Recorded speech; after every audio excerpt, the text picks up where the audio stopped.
Asiago città sicura, vuole esserlo con il comportamento dei turisti e dei cittadini e soprattutto con il protocollo elaborato dall'amministrazione comunale, un compendio di regole che prevede, come noto, anche l'obbligo di mascherine all'aperto nelle isole pedonali dove può esserci assembramento. In un momento in cui i casi di positività salgono come da trend nazionale, il secondo incontro con l'infettivologo Massimo Galli è servito proprio a fare chiarezza sul tema contagi e sull'utilità dei vaccini.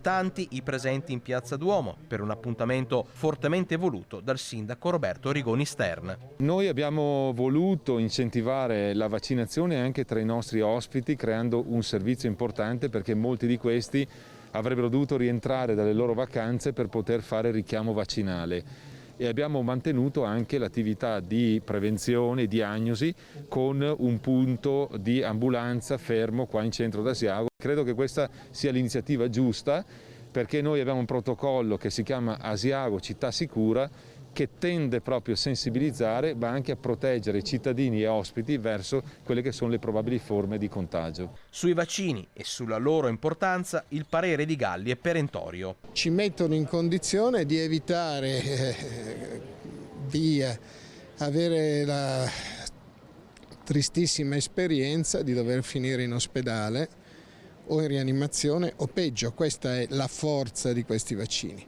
E a chi avanza dubbi sulla natura artificiale del virus, Galli replica. Purtroppo in natura c'è tantissima possibilità di avere un incontro sgradito con un virus di questo tipo. Io ritengo che sia un virus naturale.